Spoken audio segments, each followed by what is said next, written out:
la hermenéutica de nuestro Señor Jesucristo. Ese es el título de esta sesión, de esta presentación.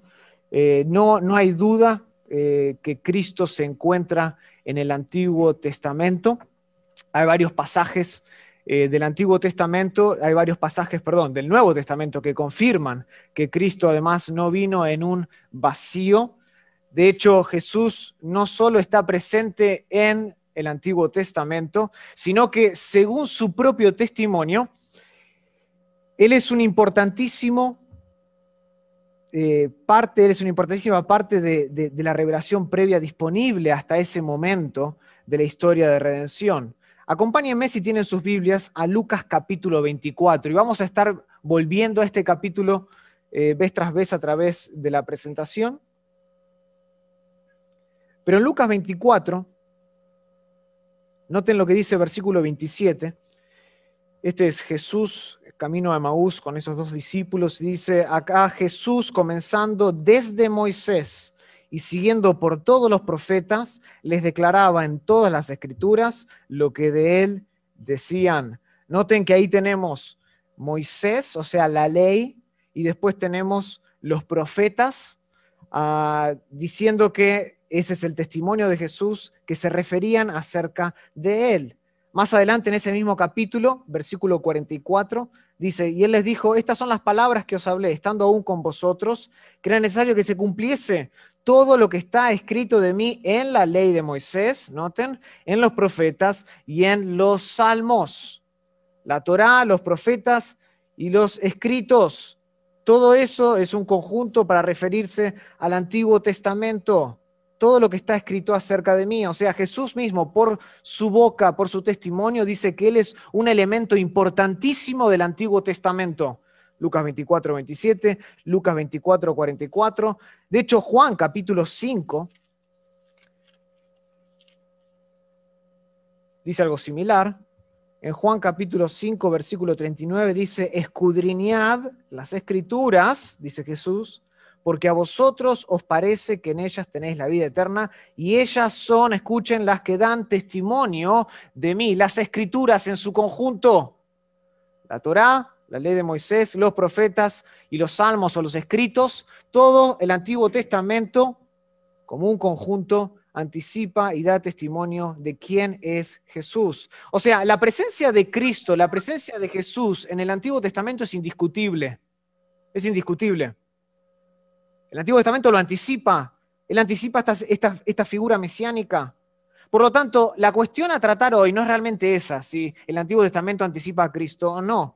El consenso general es que Cristo puede encontrarse en el Antiguo Testamento y debe predicarse desde el Antiguo Testamento. De hecho, los apóstoles hacían esto. En Hechos 2, por ejemplo, tenemos el ejemplo de Pedro predicando desde el Antiguo Testamento en referencia a la persona de Cristo.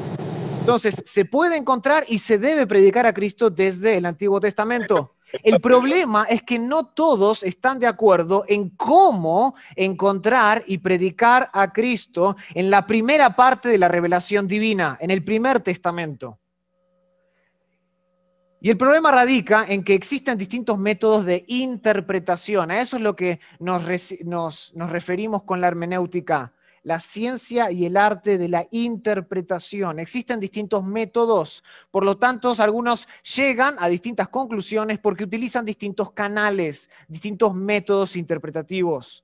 O sea, la cuestión de encontrar y predicar a Cristo desde el Antiguo Testamento es por naturaleza hermenéutica, es por naturaleza interpretativa, no teológica, no es cristológico el asunto es interpretativo. En la actualidad existen por lo menos dos enfoques hermenéuticos, dos acercamientos distintos al texto que resumen el problema, que resumen esta cuestión. Por un lado encontramos el cristocentrismo. El cristocentrismo busca encontrar y predicar a Cristo en todos o casi todos los pasajes del Antiguo Testamento. Eso es, busca encontrar y predicar a Cristo en todos o casi todos los pasajes del Antiguo Testamento. Y por otro lado está lo que el libro, y hoy quiero defender, está lo que llamamos el cristotelismo. Cristocentrismo por un lado, cristotelismo por el otro. Telismo de la palabra telos, que tiene que ver con el fin. El fin, o sea, este acercamiento, este enfoque, entiende que el Antiguo Testamento en su conjunto, como un todo, apunta al Mesías, apunta a Cristo, aunque cada pasaje no trate con él de manera explícita. Ahora, ambos enfoques, el cristocentrismo y el cristotelismo, en su esencia emplean una hermenéutica histórico-gramatical. Pero el cristocentrismo añade otro método interpretativo u otros métodos interpretativos. Hoy mi intención en esta mañana, para mí, puede ser tarde para ustedes o noche, es poder explicar, poder defender el cristotelismo a grandes rasgos. Yo sé que el libro, La hermenéutica de Cristo, lo hace de manera más detallada y un poquito más técnica. Pero es poder explicar, defender el cristotelismo como la hermenéutica que anticipa a Cristo, al Jesús que el Nuevo Testamento identifica, sin tener que forzarlo en cada pasaje del Antiguo Testamento, sin tener que terminar o leer a Cristo en cada pasaje, en cada narrativa, en cada salmo del Antiguo Testamento. Ese es mi acercamiento, eso es lo que quiero defender esta mañana. Y para eso quiero que examinemos juntos la hermenéutica misma de nuestro Señor Jesucristo más de cerca, porque Él modela perfectamente la ciencia y el arte de la interpretación bíblica. Que miremos más de cerca a cómo Jesús interpretaba el Antiguo Testamento. Cristo fue, si se ponen a pensar, un intérprete de las Escrituras por excelencia. No hubo mejor intérprete de las Escrituras más que Cristo. Siempre que Cristo expuso el Antiguo Testamento, Él dio testimonio de la verdad, como dice Juan 18:37. Él vino para eso. Cuando Jesús le responde, a Poncio le dice, justamente yo vine para dar testimonio de la verdad. Siempre que Él expuso el Antiguo Testamento, exaltó la verdad. Incluso Lucas capítulo 20, versículo 39, dice que los escribas reconocían que Jesús predicaba, que Jesús exponía y que daba testimonio de la verdad. O sea, Jesús fue un experto en cómo usar bien la palabra de verdad. Fue un experto en cómo trazar bien la palabra de verdad. Por lo tanto, cuando se trata de interpretar la Biblia, no hay nadie mejor de quien aprender que Cristo. No hay nadie mejor. Por definición, Jesús es la hermenéutica de Dios personificada. Jesús es, por definición misma, la hermenéutica de Dios personificada o hecho carne. Noten en Mateo capítulo 11, versículo 27. Dice así Jesús, todas las cosas me fueron entregadas por mi Padre y nadie, dice, conoce al Hijo sino el Padre, ni al Padre conoce alguno sino ¿quién? El Hijo y aquel a quien el Hijo lo quiera revelar. Él es, por definición, la interpretación, la revelación, la hermenéutica de Dios hecha carne, personificada. Entonces, su hermenéutica de las Escrituras debe ser nuestra hermenéutica de las Escrituras. Si Él es el intérprete de las Escrituras por excelencia, entonces no hay otro modelo más que Cristo para seguir. Dios condena cualquier otra hermenéutica, cualquier otro método de interpretación que tuerza las Escrituras y que deshonre a nuestro Señor en el intento. Segunda de Pedro, capítulo 3, versículo 16, habla justamente de eso. Personas que tergiversan la palabra de Dios para su propia perdición. O sea, como sus seguidores, si Él es nuestro Señor y nosotros somos sus discípulos, nosotros somos sus seguidores, nuestro objetivo debe ser honrarle, no tan solo en la exposición, sino también en el estudio. No tan solo desde el púlpito, sino también cuando estamos estudiando y trazando la palabra de verdad. Cristo debe ser el Señor de nuestra hermenéutica. Él tiene autoridad para demandarlo. Y Él demanda que no tergiversemos su palabra, que no la manipulemos, sino que exaltemos la verdad así como Él lo hizo. Cristo debe ser el Señor de nuestra hermenéutica. Ahora, hay muchos cristianos que tienen buenas intenciones, no es una cuestión de malas intenciones, pero hay muchos cristianos que creen que debemos leer a nuestro Señor en cada versículo del Antiguo Testamento. En cada versículo del Antiguo Testamento. El problema con este enfoque, con este acercamiento interpretativo o hermenéutico, es que Cristo no leyó el Antiguo Testamento de esta manera. Él no lo hizo de esta manera. Y para eso quiero que me acompañen porque vamos a tomar como base Lucas capítulo 24, del 25 al 27. Esa va a ser la base de hoy. Porque Lucas capítulo 24, versículos del 25 al 27, es un buen resumen de la hermenéutica de Cristo y define lo que Él hacía. ¿Recuerdan el contexto? Aquí estamos lidiando con Jesús ya resucitado y habían dos hombres, ¿sí?, que iban a una aldea llamada Maús, dice el versículo 13 del capítulo 24, que estaba como a 60 estadios de Jerusalén, e iban hablando de todas las cosas que estaban pasando, y de repente aparece Cristo resucitado, y no le reconocen. Y conversan, y el versículo 25, Jesús dice esto. Entonces Él les dijo, oh insensatos y tardos de corazón para creer todo lo que los profetas han dicho. ¿No era necesario que el Cristo padeciera estas cosas y que entrara en su gloria? Y comenzando desde Moisés y siguiendo por todos los profetas, les declaraba en todas las escrituras lo que de él decían. Este es un buen resumen de la hermenéutica de Cristo, de la hermenéutica de nuestro Señor. Lucas aquí declara que Jesús le explicó a sus discípulos las cosas, dice literalmente, él le explicó las cosas que se referían a él en todas las escrituras, versículo 27. Él le explicó las cosas que se referían a él en todas las escrituras. Noten que no dice el versículo que cada una de las escrituras se refiere a Cristo.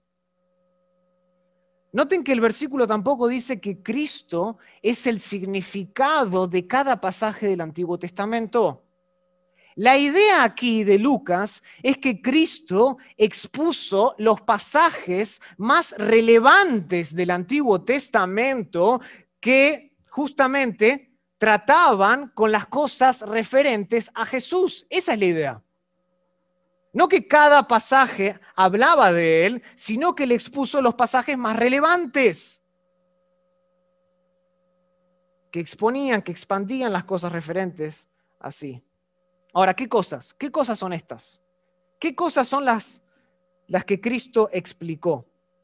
Bueno, las cosas son las mismas cosas que Lucas acabó de mencionar anteriormente en este mismo capítulo sobre Jesús Nazareno. Eso lo encontramos en los versículos del 18 al 24, anoten así.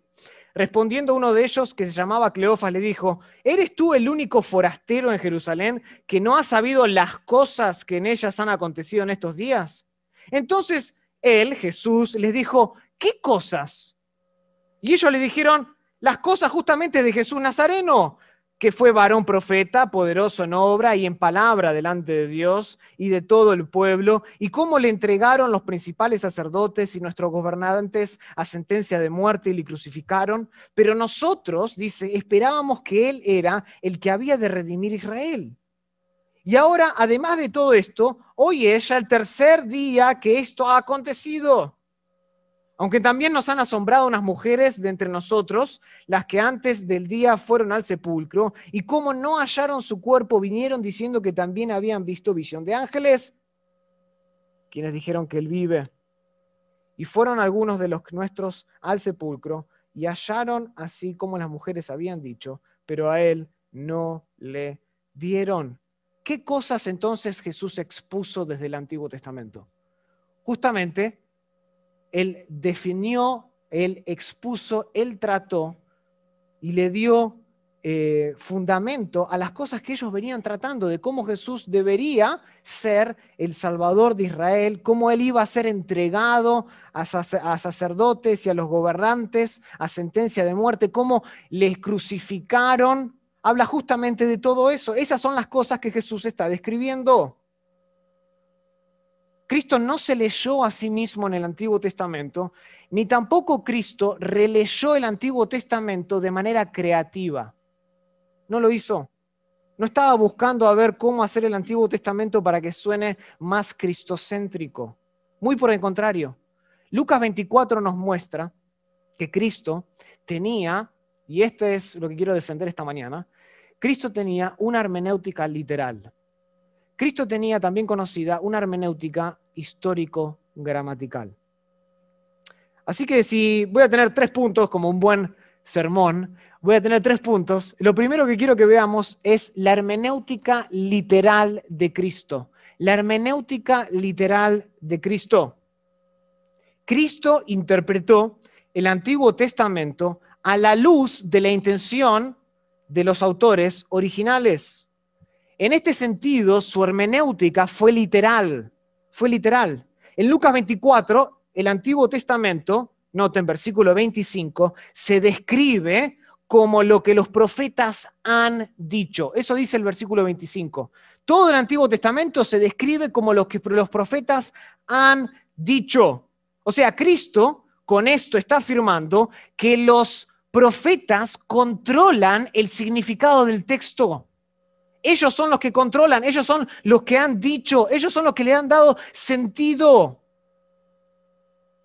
El significado del texto reside en la intención de los autores, en este caso los profetas. Lo que ellos dijeron explica lo que significa el Antiguo Testamento.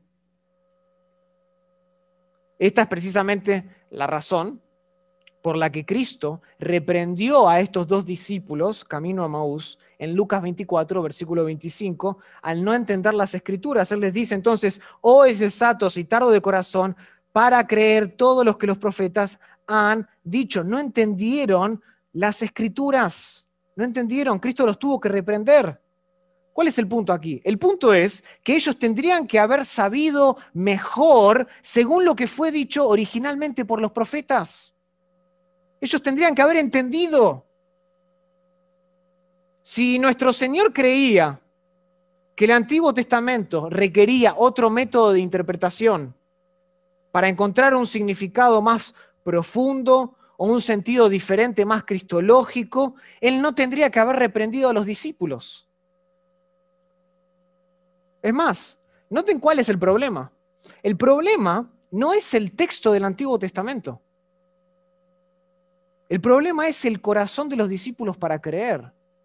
El problema no es que los profetas hablaron y hablaron mal, y que ahora, a la luz de la cruz de Cristo, hay que volver a reinterpretar el Antiguo Testamento buscándole ahí.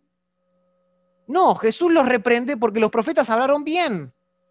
El problema era el corazón de los intérpretes, era el corazón de los discípulos camino a Emaús. Muchas veces, hermanos, nosotros pensamos que los profetas hablaron mejor de lo que realmente sabían.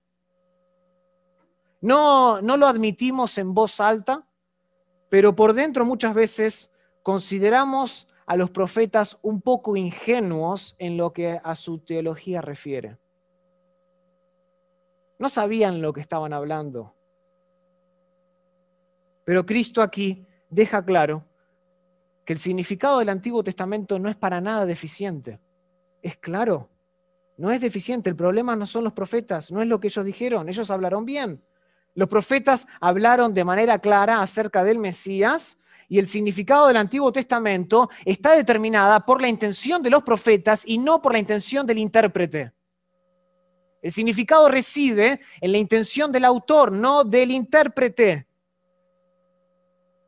O sea, el problema de Lucas 24 era la interpretación deficiente de los discípulos. ¿Por qué? Porque los profetas sabían muy bien de lo que estaban hablando. Eran teólogos.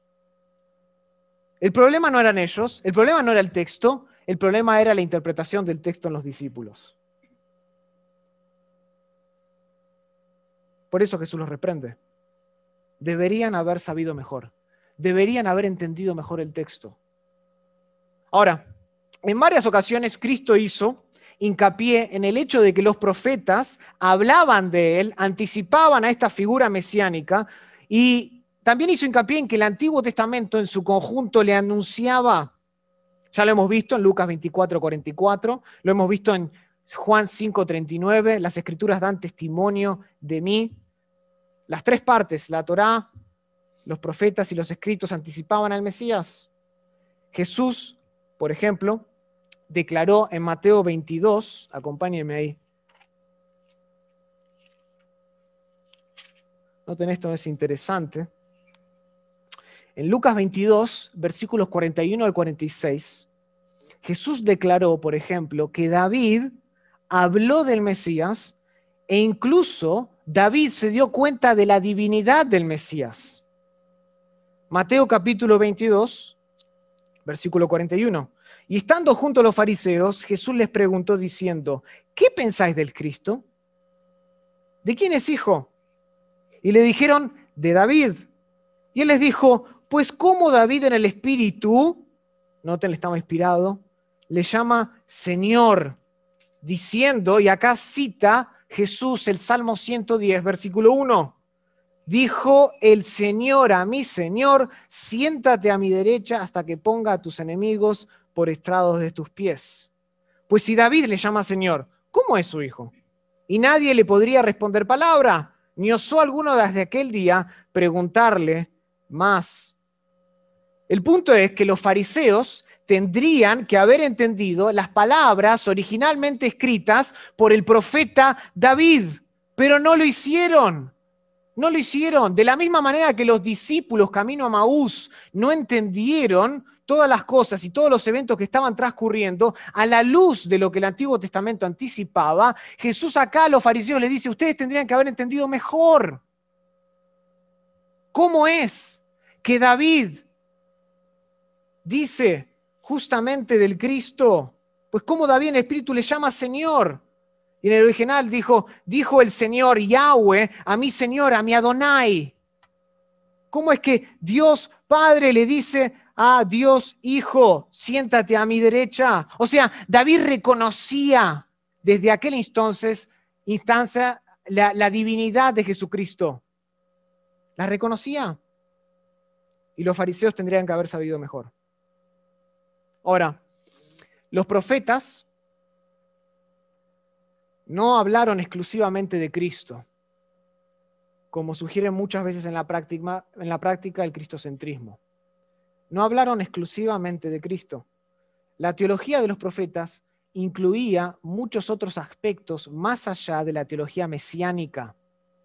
Ese es el gran peligro con el acercamiento cristocéntrico, tratar todo el Antiguo Testamento y cada parte del Antiguo Testamento, cada pasaje, como un puntapié, un trampolín para ver a Cristo. Pero la teología de los profetas era mucho más profunda, era mucho más compleja. Nuestro Señor, por ejemplo, usó el Antiguo Testamento para discutir temas como la ira de Dios en Mateo 10, versículo 15. Él habló del matrimonio en Mateo 19, versículo 5 al 6. Él habló del adulterio en Mateo 5, 27. Él habló del divorcio en Mateo 19, 7. Él habló de la escatología en Mateo 24, 15, y cada uno de esos pasajes está vinculado con un pasaje del Antiguo Testamento. O sea, la teología de los profetas era mucho más amplia, mucho más profunda que solamente mesiánica o exclusivamente mesiánica. Y es de notar que en todas las instancias donde Jesús trata con esos aspectos como el matrimonio, el divorcio, el adulterio, la escatología, Cristo no se leyó a sí mismo en ninguno de estos textos. Él no dijo, ahí estoy yo. Más bien, él recurrió a lo que los profetas habían dicho porque creía Jesús que los profetas hablaban con conocimiento y con poder, hablaban de parte de la boca de Dios. Por eso es que Jesús mismo dice en Juan 10:35 que el Antiguo Testamento no puede ser quebrantado. ¿Por qué? Porque la intención de los profetas, en última instancia, era la intención misma de Dios. Como dice 2 de Timoteo 3:16, toda la escritura es inspirada por Dios. Como dice 2 de Pedro 1:21, que habla justamente de la inspiración y este proceso en el que Dios capacitó a los autores para poder escribir palabra divina. O sea, todo esto muestra que Jesús interpretaba el Antiguo Testamento literalmente, en conformidad a la intención de los autores. No buscaba cambiar la intención, no buscaba modificar la intención, sino que ratificaba, corroboraba, respaldaba la intención de los autores originales y en base a eso predicaba.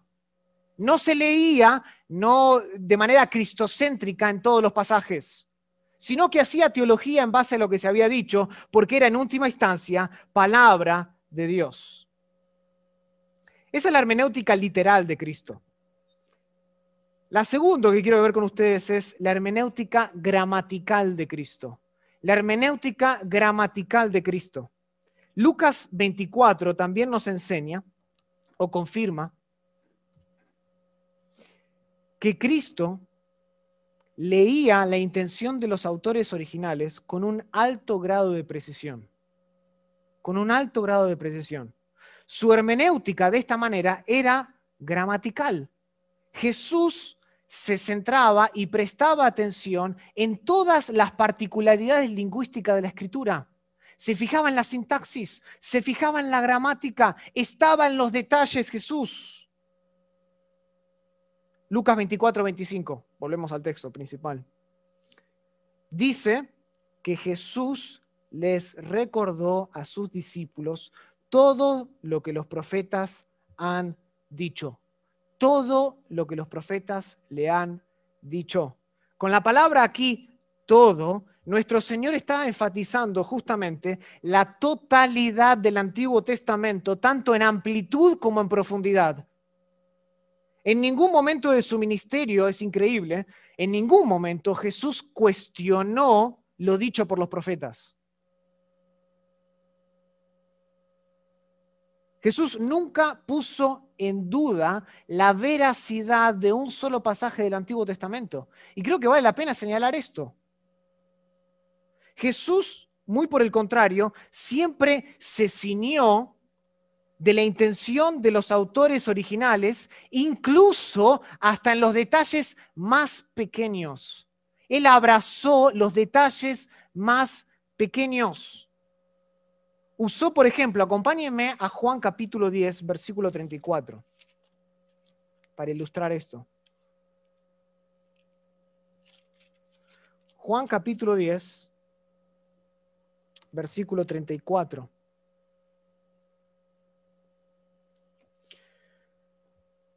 Voy a leer desde 31, dice, entonces los judíos volvieron a tomar piedras para apedrearle, y Jesús les respondió, muchas buenas obras os he mostrado de mi Padre. ¿Por cuál de ellas me apedreáis? Les respondieron los judíos diciendo, por buena obra no te apedreamos, sino por la blasfemia, porque tú siendo hombre te haces Dios. Noten que en el versículo 30 él había dicho, yo y el Padre uno somos. Explícitamente él había expuesto que él era divino. Y Jesús le respondió, escuchen la respuesta de Jesús en el versículo 34. No está escrito en vuestra ley, yo dije, dioses sois. Si llamó dioses a aquellos a quienes vino la palabra de Dios y la escritura no puede ser quebrantada, al que el Padre santificó y envió al mundo, vosotros decís, tú blasfemas porque dije, hijo de Dios sois. Si no hago las obras de mi Padre, no me creáis. Mas si las hago, aunque no me creáis a mí, creed las obras, para que conozcáis y creáis que el Padre está en mí y yo en el Padre. Y procuraron otra vez apedrearle, pero él se escapó. Noten el versículo 34. Jesús utiliza, y él dice que cita, no está escrito en vuestra ley. Él no está, es interesante, él no está aquí aludiendo al Pentateuco, a la ley de Moisés. Él acá está aludiendo a Salmo capítulo 82, versículo 6. Y él utiliza, el punto de Jesús es este, Jesús utiliza ese pasaje porque en ese pasaje Dios se refiere a líderes, a los a los jueces injustos en el Antiguo Testamento con la palabra dioses. Lo pueden buscar después en el Salmo capítulo 82, versículo 6. Entonces Jesús toma esa palabra en plural, no toma una singular, él toma una palabra en plural y él defiende su divinidad, él defiende su deidad en base a un plural. El razonamiento de Jesús aquí es este, no lo pierdan de vista. Él está diciendo, si Dios llamó dioses a los jueces injustos del Antiguo Testamento, ¿no es apropiado entonces que Cristo, al que el Padre santificó y envió al mundo, se autodenomine Hijo de Dios? Claro que lo es. Ese es el punto. Pero noten, no pierdan de vista lo que hace Jesús, el acercamiento. Él se enfoca en el plural de la palabra. Él le dijo a los líderes injustos del Antiguo Testamento, los llamó dioses. Y él dice, no es inapropiado entonces que me llamen a mí Hijo de Dios. Otro ejemplo de esto está en Mateo capítulo 22. Mateo capítulo 22.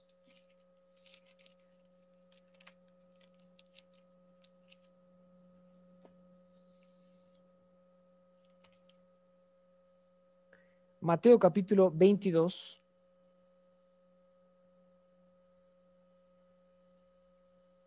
En este pasaje, Mateo capítulo 22, versículo 32, Cristo se enfoca ahora en el tiempo presente de la frase yo soy, que está tomada de Éxodo 3:6, para explicar la resurrección.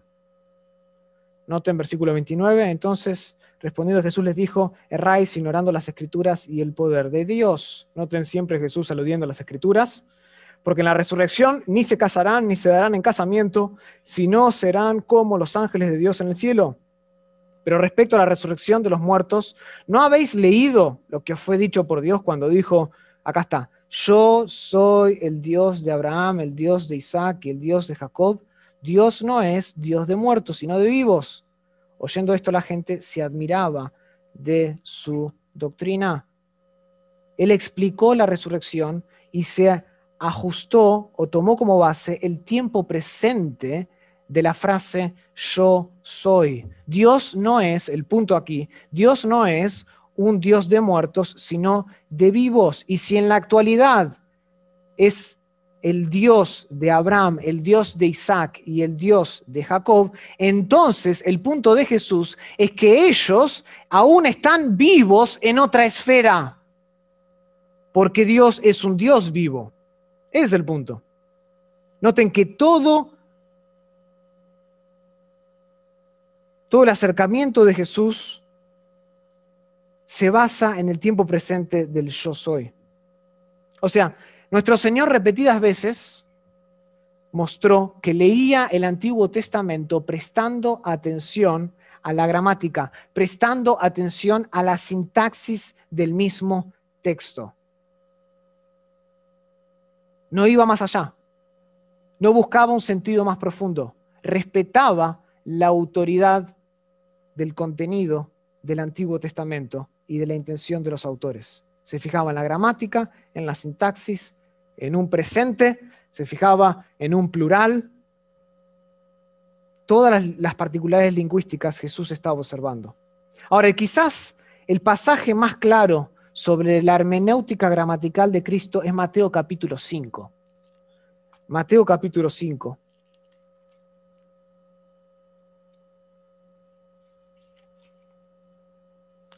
En Mateo capítulo 5, versículo 17, Jesús dice, no penséis que he venido para abrogar la ley o los profetas. No vine a hacer eso. No he venido para abrogar, sino para cumplir. Acá queda de manera explícita otra vez que él no estaba yendo en contra de lo que se dijo en el Antiguo Testamento. Y noten el versículo 18. Porque de cierto os digo, que hasta que pasen el cielo y la tierra, ni una jota, ni una tilde pasará de la ley hasta que todo se haya cumplido. Y Jesús continúa. O sea, Jesús aquí está afirmando en este pasaje que ninguna de las enseñanzas que él trajo, ninguna de ellas, contradice la ley de Moisés o el mensaje de los profetas. De hecho, la frase, la ley y los profetas, se refiere a la totalidad del Antiguo Testamento. Para eso, acompáñenme ahí a Mateo capítulo 7, versículo 12, quiero mostrarles. Así que todas las cosas que queráis que los hombres hagan con vosotros, así también haced vosotros con ellos, porque esto es la ley y los profetas. Era otra manera de decir el Antiguo Testamento, o la primera parte de la revelación bíblica. Mateo 11, versículo 13. Porque todos los profetas y la ley profetizaron hasta Juan. Todas las escrituras que habían disponibles hasta aquel momento. Mateo capítulo 22, versículo 40. De estos dos mandamientos, justamente, del gran mandamiento, amarás a tu Dios y amarás a tu prójimo, de estos dos mandamientos depende, dice Jesús, toda la ley y los profetas. Y pueden verlo después, no tenemos tiempo, pero Lucas 16, 16, Hechos capítulo 13, versículo 15, Hechos capítulo 24, versículo 14, Hechos capítulo 28, versículo 23, Romanos capítulo 3, versículo 21, son todos pasajes que demuestran que estos dos términos, la ley y los profetas, aunque hay veces que aparece también los escritos o los salmos, solo estos dos, la ley y los profetas, es suficiente como para aludir a todo el Antiguo Testamento en su totalidad, en su conjunto. Volvamos entonces a Mateo 5, versículo 18. Jesús ahí está diciendo que cada uno de los detalles gramaticales del Antiguo Testamento, por más pequeños que sean, dice, reflejan el sentido original del texto y nunca pasan de moda porque toda la Escritura es inspirada por Dios. La Escritura no puede ser quebrantada. Hasta en los detalles hay inspiración. Noten el alto grado de confianza que Jesús tenía en el texto del Antiguo Testamento. Él no estaba, no sé, ¿cómo engancho esto con una profecía mesiánica? Él no estaba desconfiando, él confiaba plenamente. Él se recostaba sobre la intención de los autores. Y él dice más específicamente, ni una jota ni una tilde pasará de la ley. Ni una jota ni una tilde pasará de la ley. Ahora, la J, para que tengan una idea, se refiere a la letra hebrea Yod, que se asemeja a lo que nosotros en español sería, o en castellano, un apóstrofe. Es muy pequeño. La tilde habla acerca de una distinción muy pequeña entre dos letras hebreas. Un equivalente en castellano sería la distinción entre una O mayúscula y una Q mayúscula. La única diferencia es esa colita que las distingue entre una y otra. O sea, para Cristo, todas las particularidades del texto, ya sea la gramática o la sintaxis, son importantes porque confirma la intención de los autores. Y es a través de la intención de los autores que nosotros podemos tener confianza en el significado del texto. ¿Qué es esto, hermanos? Es una hermenéutica gramatical. Jesús confiaba en los detalles del texto, en los más pequeños. Por último, quiero ver, entonces vimos la hermenéutica literal de Cristo, vimos la hermenéutica gramatical de Cristo, quiero que veamos la hermenéutica histórica de Cristo. La hermenéutica histórica de Cristo. Volvamos otra vez a Lucas 24.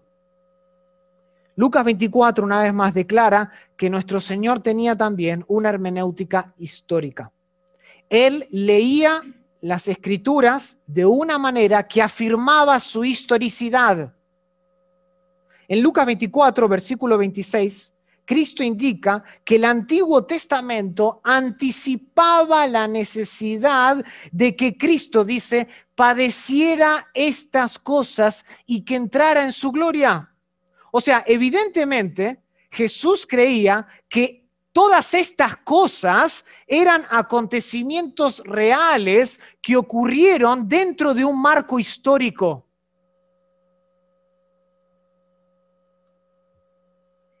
No fueron cuentos. Ocurrieron dentro de un marco histórico y necesitaban ocurrir en un marco histórico. Era necesario que el Hijo se hiciera carne. Ahora, lo interesante es que tal historicidad no solo aplica a las profecías mesiánicas, no solo aplica a lo referente a lo que Cristo iba a hacer acá en la tierra. En diferentes oportunidades de su ministerio, nuestro Señor recurrió a una variedad de personas, de lugares y de eventos que él consideraba como históricamente verdaderos. Él nunca los ponía en tela de juicio, sino que los confirmaba.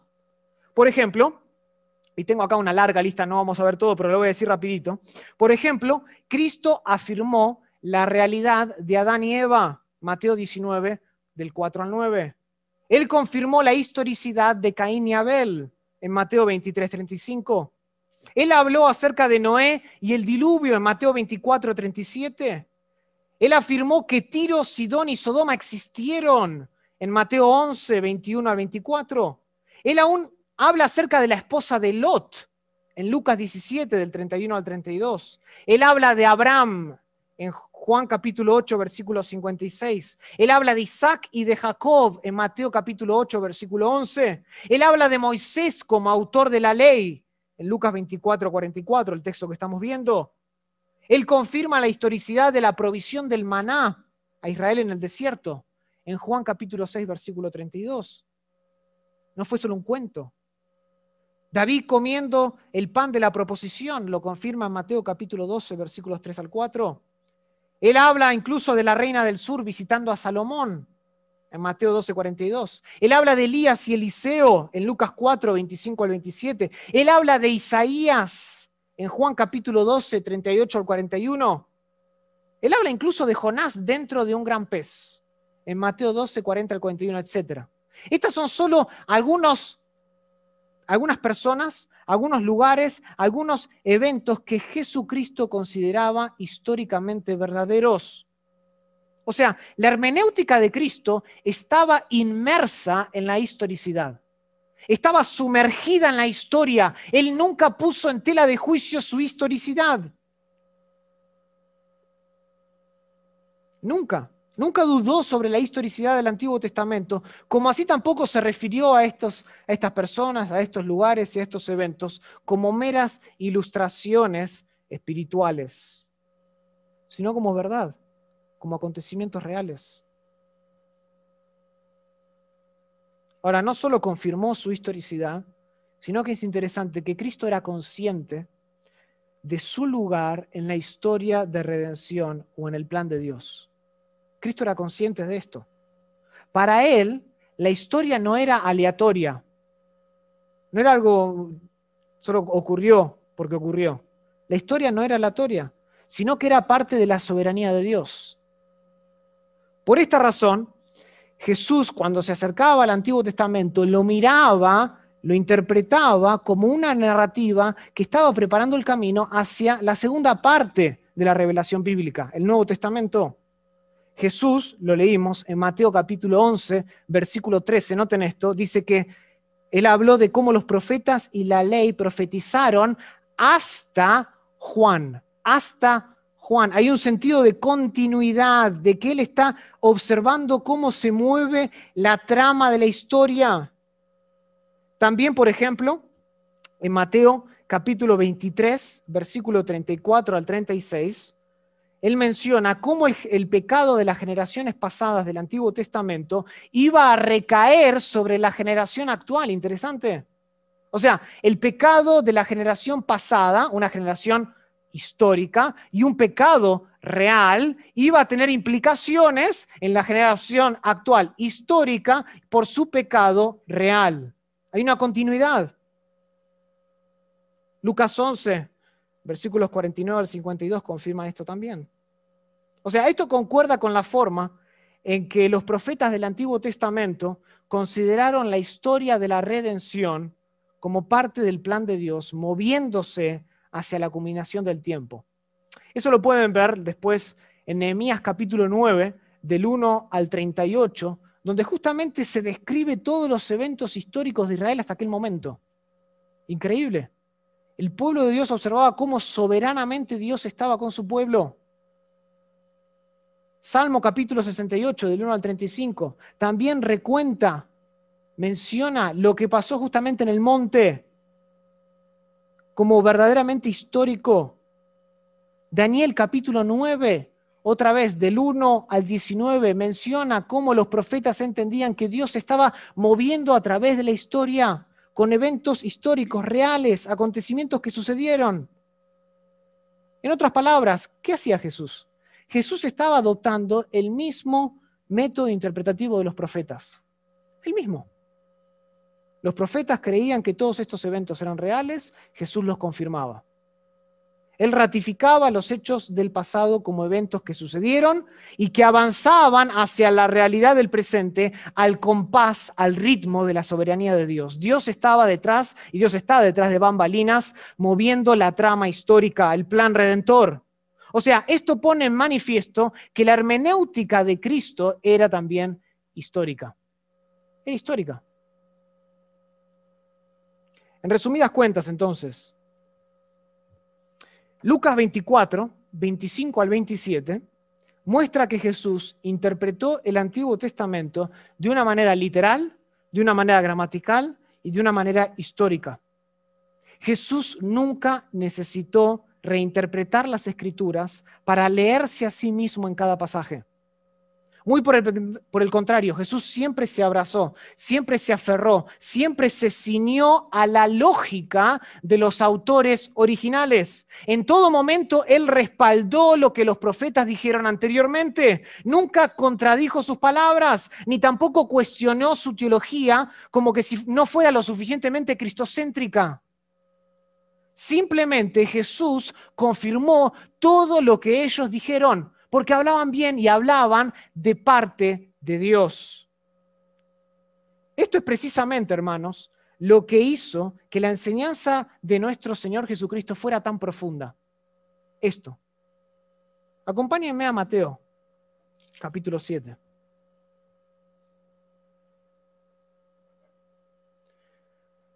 Al terminar Jesús de predicar tal vez uno de los mejores sermones que jamás se hayan predicado en la historia, Mateo 7, versículo 28, noten lo que dice. Y cuando terminó Jesús estas palabras, el sermón del monte, la gente se admiraba de su doctrina. La gente se admiraba de su doctrina. La gente nunca había oído un mensaje como tal. En ese momento la gente se quedó boquiabierta, se quedó atónita. Y mientras más reflexionaban sobre la teología que Cristo les había enseñado, más se maravillaban. Su asombro era de continuo. ¿Y cuál era la razón? El versículo que sigue, versículo 29. Porque les enseñaba como quien tiene autoridad y no como los escribas. Los escribas en aquella época citaban a otros para dar autoridad a sus enseñanzas. Pero Jesús realmente explicaba la palabra de Dios. Eso era lo que lo distinguía a Jesús de los escribas. Realmente explicaba lo que la palabra de Dios quería decir. O sea, Jesús cuando predicaba, cuando enseñaba la palabra, resguardaba la intención de los autores originales, exponiendo así las escrituras con autoridad final. Él decía lo que los autores originales querían decir. Y por eso su enseñanza era admirable. Por eso él enseñaba con autoridad. Por eso es que la audiencia quedaba cautivada por la enseñanza de Jesús. ¿Por qué? Porque su enseñanza reflejaba la autoridad de Dios al respetar la intención de los profetas. Predicaba lo que los profetas quisieron decir y así predicaba con autoridad final porque los profetas hablaron siendo movidos de parte de Dios. Eso es lo que le daba autoridad al mensaje de Cristo. No necesita apoyarse en nadie más, no necesitaba otro método interpretativo. No necesitaba hacer ninguna gimnasia para acomodar lo que él quería decir, su mensaje a la audiencia. No, él simplemente respaldaba la intención de los autores. O sea, en conclusión entonces, para encontrar a Cristo en el Antiguo Testamento, es imperativo leerlo cuidadosamente así como Cristo lo hizo. tenemos que leerlo cuidadosamente al Antiguo Testamento de la misma manera que lo hizo Cristo. No necesitamos, hermanos, otro método interpretivo, ni mucho menos necesitamos nosotros acudir a nuestro ingenio creativo para reinterpretar las Escrituras de manera más cristocéntrica, para ver cuántos puentes podemos hacer entre el Antiguo Testamento y Nuevo y la cruz. Como sus seguidores, como sus discípulos, nosotros debemos confiar en la hermenéutica prescrita y en la hermenéutica modelada por nuestro Señor. ¿Y cuál fue esa? La hermenéutica histórico-gramatical. Su hermenéutica debe ser nuestra hermenéutica. ¿Por qué? Porque en última instancia, nosotros, después de todo, somos cristianos, ¿no? Somos cristianos. Y las Escrituras nos dicen que este título no debe ser tomado a la ligera, el título cristiano. Esta palabra cristiano significa del grupo de Cristo. Y fue utilizada, por ejemplo, por primera vez en Hechos capítulo 11, versículo 26. Y en esa instancia fue utilizada por personas que no eran parte de la iglesia para describir a los discípulos de Jesús. O sea, ¿por qué termino con esto, con los cristianos, con el nombre cristiano? Porque esto nos recuerda de alguna manera que nosotros debemos ganarnos el derecho de ser llamados cristianos, incluso en nuestra hermenéutica. Incluso en nuestra hermenéutica. Incluso en nuestra hermenéutica nosotros debemos modelar a Cristo. Incluso en nuestra hermenéutica, en nuestro enfoque del Antiguo Testamento, en nuestro acercamiento, nosotros debemos seguir los pasos de Jesús. Cristo no es solo el Señor de nuestra vida en términos generales. Cristo también debe ser el Señor de nuestra hermenéutica. Y Él nos ha dejado un molde. Nos ha dejado un ejemplo para que nosotros podamos seguir sus pisadas. Eso es en lo que consiste la hermenéutica de Cristo, que el libro, claro, lo expande mucho más de una manera con ejemplos y un poquito más técnico a lo que yo lo puedo dar esta mañana. Muchas gracias.